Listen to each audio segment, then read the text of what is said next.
After 3 years of work, this woman converted a vintage bus into a chic, tiny home.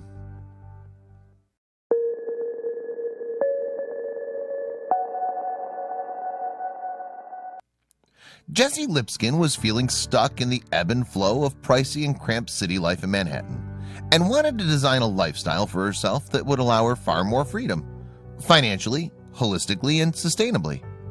That's when she poked around on eBay and ended up making the purchase of a lifetime. Jessie had a wild idea, taking an old derelict bus and making it into her very own state-of-the-art mobile home. With her converted bus, she could finally feel free. But as it turns out, finding the right vehicle was going to be the least of her problems. The place where Jessie would make her new home was inside a 1966 Greyhound. Oddly enough, it was the same bus model that Keanu Reeves and Sandra Bullock have to save in the film Speed. Within the bus was contained 400 square feet of possibility. In order to map out the space they were about to create inside the bus, Jessie and her friends first had to totally gut it. To start the renovation project, they stripped out all the seats that it had come with and sold them to a restaurant. Now they had an empty hull to rebuild to their heart's content. They gave the outside of the bus a fresh new coat of metallic white paint to cover its grime. But in order to further the course of their endeavor, Jessie needed more help. Removing old furniture and painting was the easy part. Building an actual home would mean bringing in experts. Setting up the various rooms inside the converted bus was far more than just deciding what would be where and starting the building process. A key challenge in constructing the home inside the bus was the calculations needed to make it work. Whatever was built had to remain sturdy while the bus was in motion. The proper angles for each structure had to be figured out with the utmost precision. That way, doors would open or close as they ought to, even if the parking angle was slightly off kilter. This added extra time to the woodworking and the project overall. But bit by bit, Jessie's fantasy home began to take shape.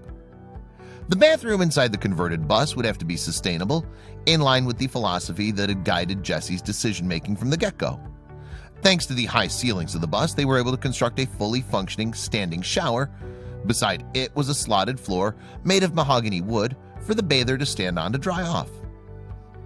As it would happen, the space that the interior of the converted bus afforded would allow for far more than one might think at first glance.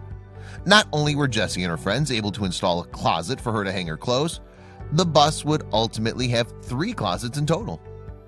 Outside the bathroom, the flooring of the converted bus was covered with a layer of polished hardwood.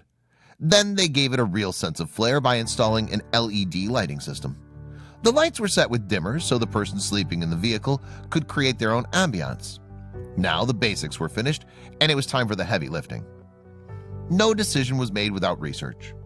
Importantly, all the household appliances for Jessie's tiny home were carefully chosen so as to fall in line with her initial vision of being energy efficient and earth conscious. Her friends helped her to log and install appliances, and one feature in particular was especially delightful. Having a bus lined with windows had a great advantage when it came to creating a space for Jessie's kitchen. She could now cook while enjoying the scenery around her, right in front of her face.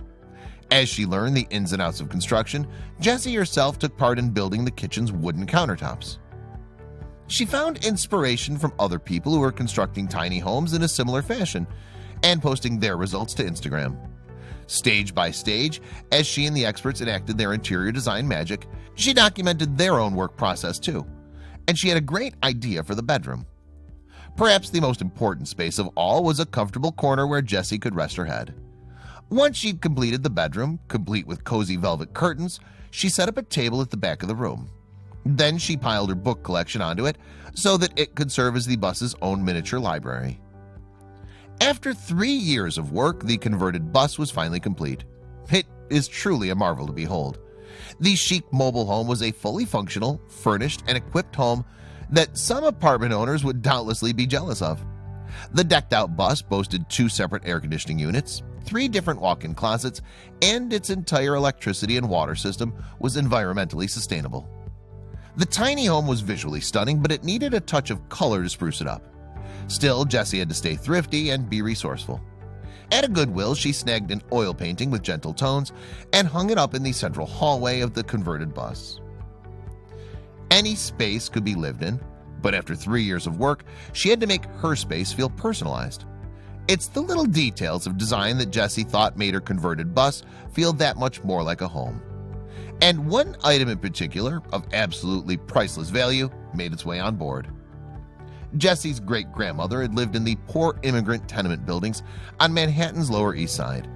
She'd managed to buy a set of fine china dishes, no doubt a sign of prestige given her surroundings. Passed down through the generations, they now graced the table in Jessie's tiny home. But it wasn't just this heirloom that set her converted bus apart from others. Jessie had a special advantage when she set out on her DIY project. Although she lacked the technical experience for building, she had her own skill set that she was able to apply to the project, her natural propensity of being organized. She was able to maximize utility of the space allotted within the confines of the converted bus. After having carried out the project of a lifetime, Jessie had plenty of time to reap its benefits and enjoy the great outdoors. But despite the years of effort she'd placed into making her dream a reality, Jessie Lipskin eventually decided that she had to sell her converted bus. The bus was put up for sale on Craigslist, listed at $149,000 with 100,000 miles on it. For Jessie, the dream had run its course. She felt that even this tiny home was simply too much for her. But thanks to the cozy and luxurious space she'd created, the converted bus was about to enter a new chapter in its life. The tiny home has returned to where its journey began, running full circle. It's being rented out as an Airbnb for desert travelers and guests who are raving about it. Thanks to Jessie's ingenuity, the space can sleep up to 4 people, making for the perfect desert getaway. But despite its obvious charm, not everyone is a fan. Although the concept of creating a mobile home had initially appealed to Jessie Lipskin because it would afford the possibility of not feeling weighed down by city life, she's opting to take that lifestyle a step further. She's currently employed in a job that allows her to work remotely, and she intends to take full advantage of that opportunity. At 30, she's looking to go abroad for a little while and work as she travels. Because she has the ability to work remotely, she doesn't want to feel tied down by the responsibility of tending to the bus and wants the freedom to travel and explore. It's the same principle that guided her while building her tiny home, utilizing her freedom to the max.